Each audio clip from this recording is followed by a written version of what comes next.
a bag up in Louis, then go cop a crib on the north side. 1500, that's the gain, oh.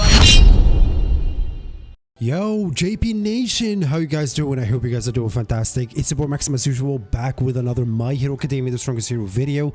Now, if you're new to the channel, welcome. Thank you so much for hanging out here. If you're not subscribed, please hit that subscribe button for me real quick. It helps the channel a lot. And also, a like on this video would be really appreciated and do help with the YouTube algorithm. Can we try and crack 150 likes on this video? It would be amazing. And with that being said, we have a new sort of like a villain that just like got dropped. He's not really new because it's actually a rerun. He's basically Stain. Our boy Stain is going to be here for 2 weeks, and a lot of you kind of requested what kind of like talent trees, what kind of skills, what kind of things that I should use for him in order to make him like valuable. Let's just like start off and talk about Stain, whether you should summon for him or not. I feel like Stain is a must summon, to be honest, because he's such a fantastic character, PvE wise, and also PvP wise as well. If you're going to be using him for arena or super quad battle, he has such a huge sort of like impact on PvP as well, because he's really OP, and a lot of people have been requesting sort of like to nerf him down simply because of his sort of like blade, or going into the loop where he spams his attacks and put characters into an infinite loop of crowd control. So a lot of people just like been really upset with Stain, especially the people that don't have him. So I would say if you play a lot of like PvP and also PvE, you should summon for him. He's a great character, and he's really easy to use. All right, let's just like take it bit by bit, and also sort of like show you the combo that you should actually do in order to like to make him, or kind of create the highest damage you can actually do with him. Starting off with the talents. Now with the talents, you actually need to get him to SS in order to like to finish the whole like sort of like branches. I kind of went for these ones, but they were wrong, and I was like too cheap to actually sort of like change them. The right sort of like branches that you should actually go for is actually top right, and also top like this one, this left, top left. It's basically this one is where it's actually going to be increasing your like combos or the damage of the W dagger by 50%, and also like this one is going to be increasing your attack by 50%, and also is going to be decreasing the E damage, or the cooldown for the E, sorry. So it's actually really good. So I would actually go for these ones because it's actually going to be increasing your damage like drastically if you're going to be having him as, of course. But if you're actually planning to get him into SS, it doesn't matter. You can actually go these two first and actually finish the last one. Of course, it's going to be making a huge difference when it comes to sort of damage, of course. When it comes to support card, of course, you should have like both his cards in order to like to increase his damage, and also they kind of proc whenever you use his E and also like the W. So having them would actually make an extra damage. Now when it comes to Stain, what I kind of noticed is that he kind of have like an infinite amount of attacks altogether because he's a spam character, but what he lacks is actually penetration. So if you have a card for penetration, which is like Shigaraki, he would actually do an insane amount of damage because that's what he's lacking. Of course, like you can actually use the normal card with him as well, but Shigaraki is actually really good because it's actually increased his penetration rate by 20% and also like 30% and up to like 240%, I believe. Oh, it actually goes to 50% if you have at level 4, which is like really good actually, because yeah, like I said, he actually lacks penetration with his attacks, and having the penetration would be fantastic, and those are the two things I would go for when it comes to like to cards. But yeah, his skills are basically really simple.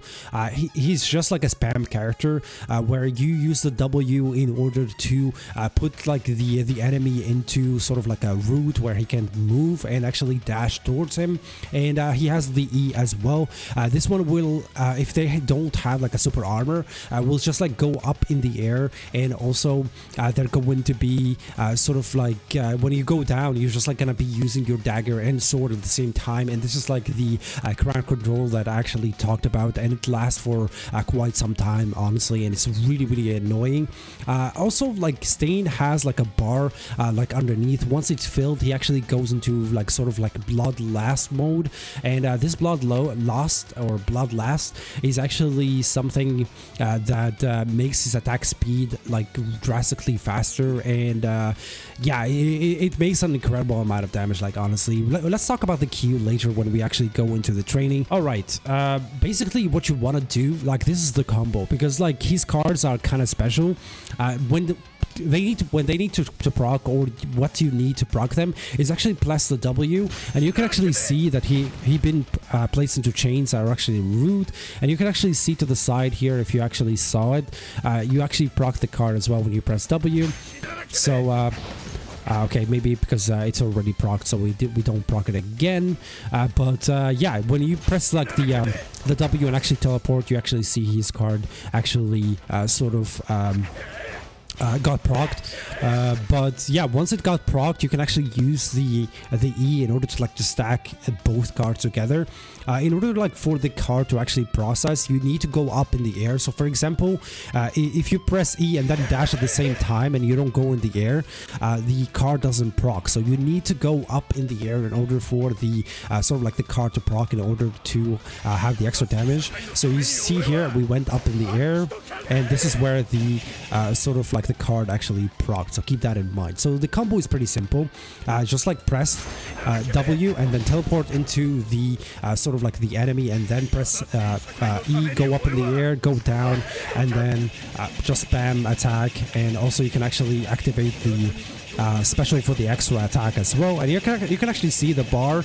This is like the one that is actually going to be introducing, or sort of it is actually the thing that once it gets filled, you actually enter the bloodlust kind of mode, and that way you can actually do an incredible amount of damage at the same time. Now this is like the time that we actually can talk about the Q.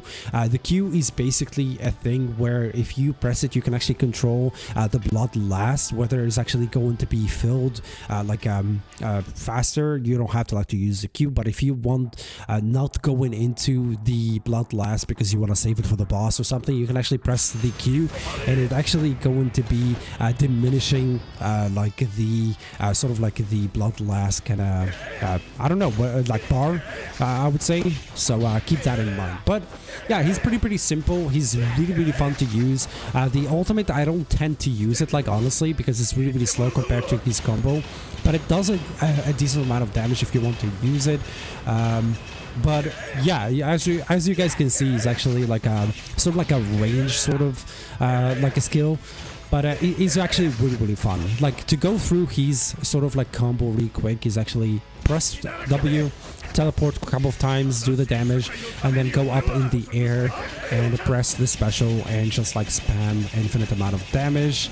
Let me like show you the bloodlust like kind of mode. As you guys can see, like the bar got filled, and this is like how he actually got into the bloodlust mode. It's hard to control, like honestly, and I don't know how to control it like properly yet, but it's really amazing. Like honestly, you want to like to stay on the enemy as much as you can in order to like to do an incredible amount of damage. But let me know how your summons go for him. I'm really curious because yeah, I'm probably gonna try and get him into sort of like a double S, because I'm missing like a couple of copies for him, because I want to finish the tree, because he's such a fantastic unit, as I mentioned, for a lot of sort of like characters. But I'm just like going to be using the hero coins I already have, like honestly. So yeah, let me know how your summons go, if you actually summoned for him, if you actually enjoyed him, and if you found this helpful. A like on this video would be really appreciated, and help the channel to grow. Subscribe if you haven't already. We're trying to reach that 10k subscribers before the end of the year, and it would be amazing. Join the nation. Thank you so much for watching, and I'll be catching you guys in the next one. Bye bye.